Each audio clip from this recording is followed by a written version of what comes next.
want to let your hair down so the girls can see you? Oh, you're taking pictures, taking pictures. Let me get the mic, 2.5.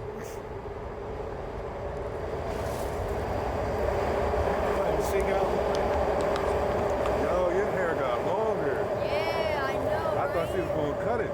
I thought it was the same. Okay.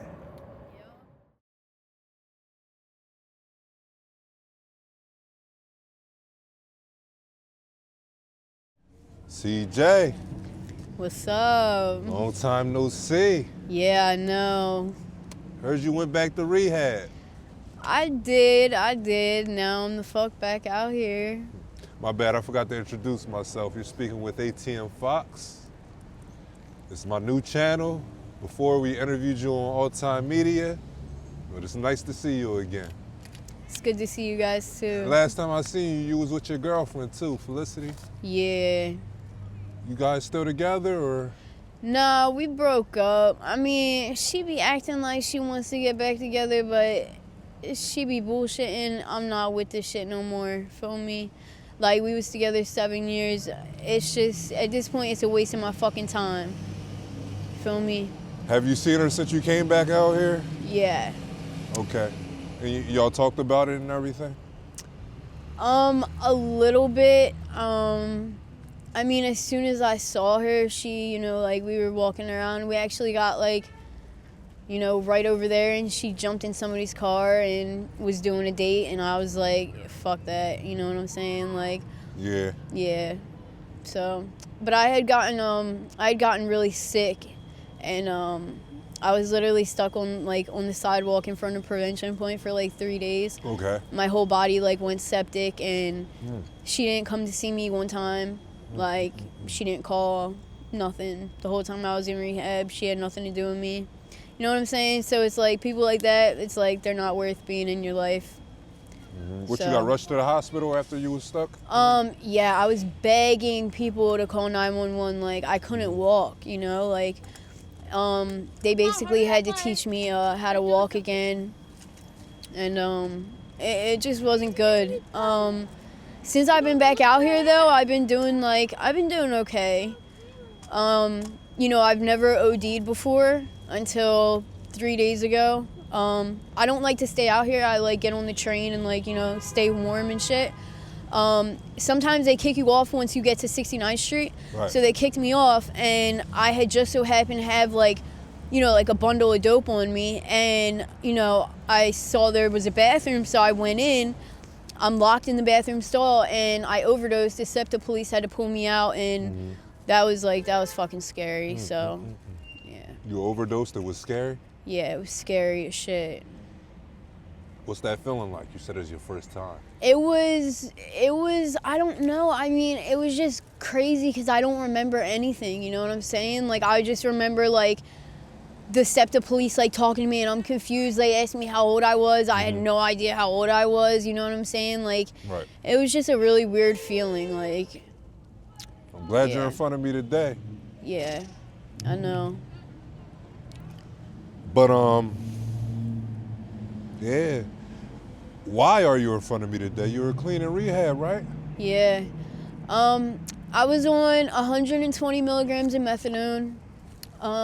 My insurance stopped paying for it, and they told me that if I didn't have $1,200 to keep paying to stay, because I wanted to stay longer. Okay. And they basically told me that they weren't going to keep me any longer, and that I had to go on to the recovery house, but I knew if I did, I was going to get high again. And I kept telling them that, and basically, I mean, I'm not going to say they didn't give a shit, but you know what I'm saying? It really felt like they didn't give a shit. Train coming.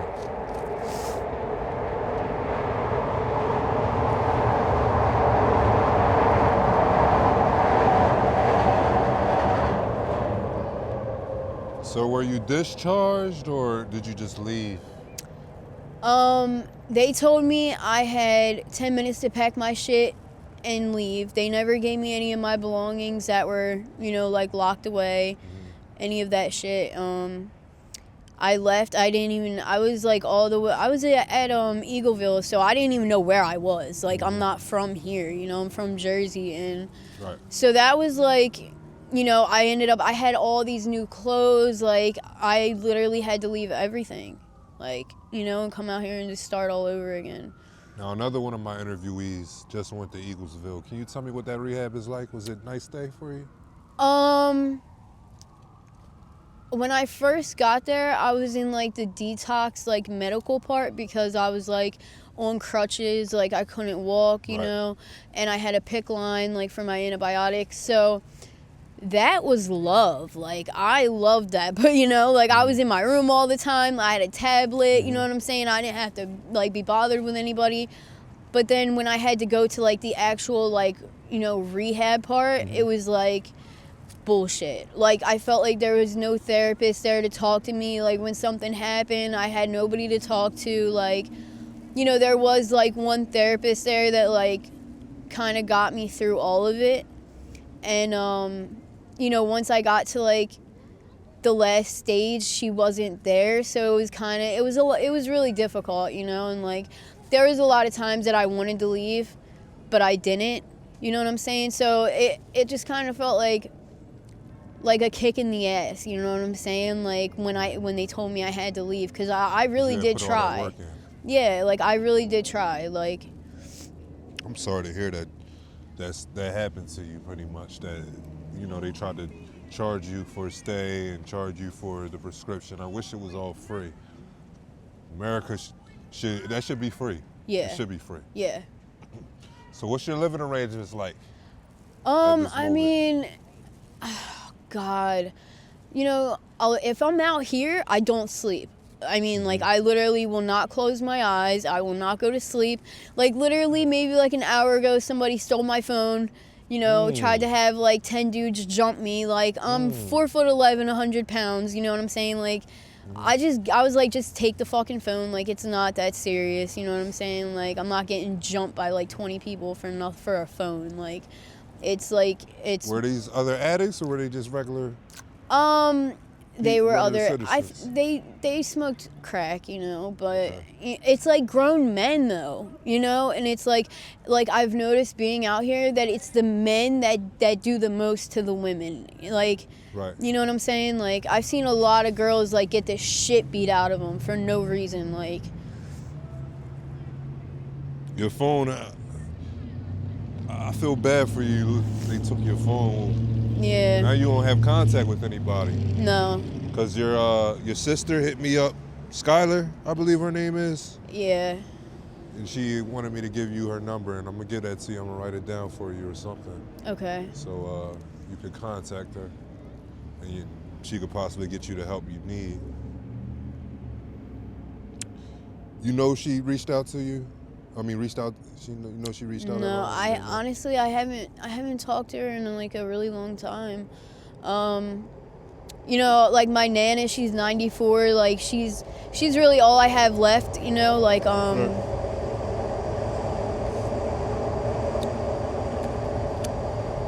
Where do you see yourself in the next 6 months? In the next 6 months, oh man. Hopefully clean, because I was actually just back in the hospital a week ago, and I found out that where I had surgery on my hip, I had 27 staples, and so I have neuropathy all the way down to my knee, and it's been like fucking killing me. So I went back to the hospital, and I found out that like the inside of my muscle is like infected. So they said that it's going to my hip bone, and I'm gonna need like a hip replacement now. So hopefully, I mean, like, you know, like, I never end up staying because I'm always sick, you know? Like, I can't get through being sick, you know? So... You think it came from shooting, or...? Yeah, definitely. Came from shooting? Yeah. Do you have wounds? Yeah. Not open wounds, but, I mean, I have a lot of scars, like, you know, my knee where I had a drain, like... And it's crazy because when I was in the hospital for all that shit... The girl that was my roommate, she got high too. She convinced me to leave. And I was like, literally had a walker. I felt like an old fucking lady coming out here. And I literally did one bag on Somerset and OD'd. I stopped breathing for 6 minutes. That's the only other time I've ever overdosed. Like, She convinced you to leave? Yeah, she was like, oh, I got money on my food stamp card. Let's go. Like, To leave with yeah, her? Yeah. And y'all both went to get high? Yeah. How much sober time did you have before you relapsed? About 5 months. You had 5 months? Yeah. And you just decided to go from the hospital bed out to here? Yeah. Wow, man. Yeah. And how long have you been out here for since coming home? November 2nd. November 2nd, okay. Yeah. What's next? I don't know. I just take it day by day, you know. I really do want to get back into treatment.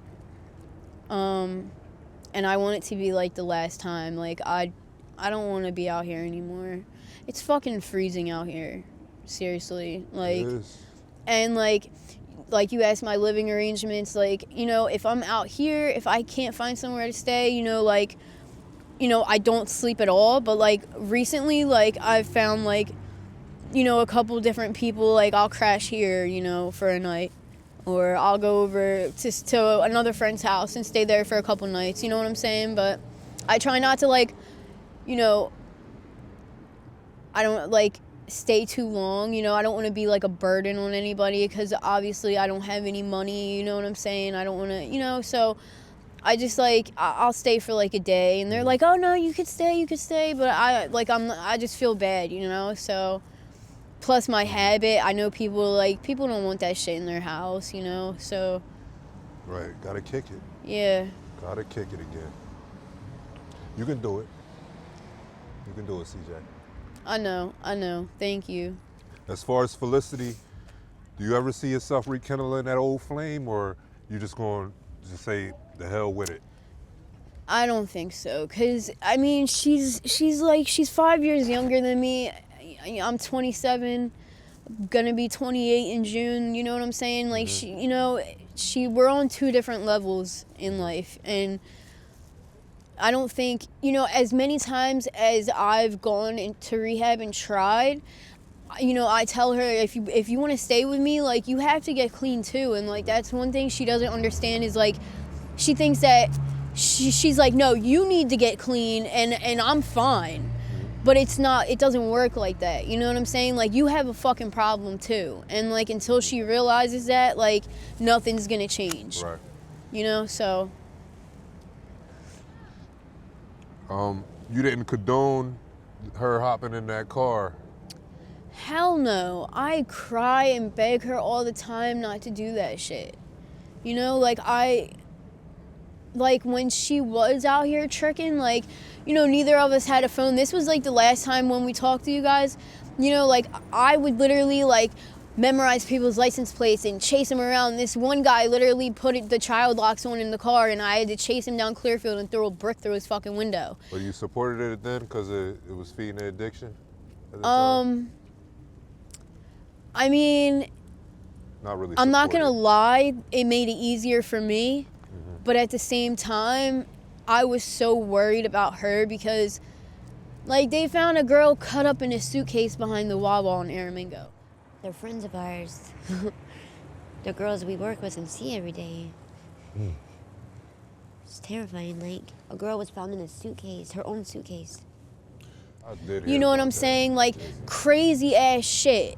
Like, crazy shit. Like, I have literally had to walk down the street and stepped over dead bodies. Like, and I would never want that to be her. Even though, like, we're not together anymore, like, I would never wish any harm on her. You know what I'm saying? Like, I'm always gonna have love for her. Like, it's just, we just can't be together. Like, Do you think she found any new lovers or anything like that? Does that bother you at all? she was the first girl to ever cheat on me. So, I wouldn't be surprised. She was staying with this like old Spanish guy. He was, you know, he helped us out here and there, but he literally, like, he carries drugs on him just to lure all the tricks in. So literally, like, every girl out here that does dates, he has literally been with, and like, so that bothers me, because he knew, like, you know, that was his way of like holding her and like feeding her the drugs while I was gone. He has a place for her to stay and he has drugs for her. So yeah, and now all she she ended up leaving him, and now she's living around the corner from him with some girl. Apparently, some girl. I don't know. I haven't seen her since then, so I don't know. Another girl. Yeah, I don't know. I don't know who she is, or I haven't seen her. So. Okay. How about you? During that 5 months clean, were you able to develop any new relationships or anything like that? Move past? Man, you know I had the bitches coming at me, but it was nothing serious. Like, Do you ever want to get married, CJ? Yeah. My brother actually just got married, and it made me feel so bad because I had just left rehab maybe a week before he got married, and the whole stipulation was I had to be clean in order to go, and so I missed it. And we're 17 months apart, so my brother, that's like my twin, so that I told him, I apologized to him and stuff, but that's something I have to carry with me forever, knowing that I wasn't there for him. And, because, my mom had passed away, my dad passed away, we don't have anybody, so. It's never too late to be there for him. Get yeah, clean you're right, so you can be. You're right. But yeah, I just want to see you back on your high horse, CJ. You had it going on. I was happy when my colleague ATM when he interviewed Felicity, and she said you was in rehab. I felt bad for Felicity, but I was happy for you. Yeah. I like hearing news like that. Yeah. It brightens my day. And I just want to see you go back. Yeah. I'll be back. I'll be back in there soon. And you from Jersey like me. Yeah. So, yeah, we gonna represent. We gonna definitely help each other. Yeah. But yeah, anything you want to tell your supporters, the people rooting for you to get clean? Anything you want to let them know? You do have supporters. You got a lot of people under them comments saying, yeah. Go CJ. I just want them to know that I'm trying. It's definitely not easy, but, just, keep rooting for me, and, I'll get there. I'll get there. Right. As you should. Once you do get clean, how do you see yourself being a productive citizen in society? I actually want to go back. I went to college for glass art, so I could blow glass. I can make bongs and shit like that. But cool. Yeah. But I want to go back to be a paramedic. So. Okay. Yeah. Save people's lives. Yeah. Yeah, they need you on the force out here, but I don't want you out here. I want you to work somewhere in the suburbs. Yeah. There ain't no drugs. Yeah, I know, right? But CJ, my name is ATM Fox. I make these interviews for educational purposes only. Hopefully you can save a life with just this video you just did. Yeah, hopefully. And hopefully you save your own. Yeah. It's a bunch of statistics out here. I want to see you beat it. Beat the odds. They say the odds are stacked against you, but I can see you beat it. Yeah. All right, CJ, I'm going to be praying for you. All right, I appreciate you guys.